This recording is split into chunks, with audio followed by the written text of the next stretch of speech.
painting was an idea without a form.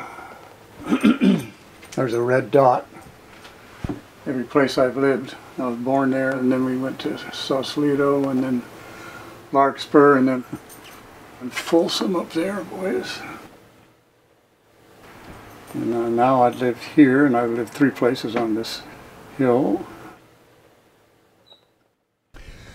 Well, my name is Hugh Gorman. I'm 70 and proud of it. At 69, I was very afraid. Now I've fully embraced my septuagenarianism. And right immediately next door is where this house was that I first moved into. Hey, a little shit for brains. And the hill, on that hill, everything about it, just I was learning, I was with art-directed people. They had a band, they had good conversations. You know, this was a frontier town. There wasn't anything past you'd go across the river and that was it. And we never wore clothes when we swam, and actually where the hill was, it was all rung by houses, and so the middle was pretty private. And I mean, the girls hardly ever wore tops, and sometimes nothing, and some of the guys as well. And we were just literally free spirits, and especially that fresh air coming up, the girls would sit on the edge and just, you know, let that air come up off the river and just call them air baths, you know. This is the American River. I always wanted to be a muralist. I love the ideas of murals. I remember in the 3rd grade when they talked about murals, and the teachers looking at me, you know, man, there's this, you know, where you paint really big and tell a story and it goes long, you know, and cover time. Oh yeah, I like that idea, you know. Yeah, that's me. That's what we used to do, and this would be a bottle of beer right back here. Go down the river to keep it cool the whole way. And I loved being out with the people. I always let people help me on the murals. In Carmichael, I went by all the schools and said, "You bring your class out and I'll let them paint." And they painted schools of fish. I had 2 colors, and so school kids painting schools of fish. I thought it was pretty cute. Put that down. I hate that word "cute," by the way. But, sorry. That's my buddy. Not you. See, he just lost his tail about a week ago, and so I don't even know how he flies, but he lives on the end of that branch right there. And so this project took quite a while, and so we became pals. So this is pretty close to my original design. I refined it, of course, but I wanted it to blend in. I see this as a metaphor for the American River, which is right over there, and which starts part of it at the Pyramid Peak. And in the morning, you get here for sunrise, there's the tree, and you'll catch the sun down coming up, you know. You see that snag in the water, go straight up, and you'll see that's Pyramid Peak behind it. So you can stand here and see 300 miles. You know.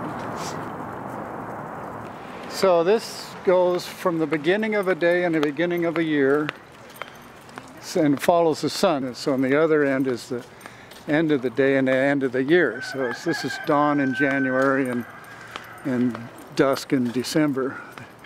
And right in the middle is noon in June. And then that's that bluff that you just saw with the American River under it. This is the tree. Most people think it's going to fall. To me, it's pretty obvious. If it's going to fall, it would have fallen. I'm taken by the difference between the south and the north of this tree.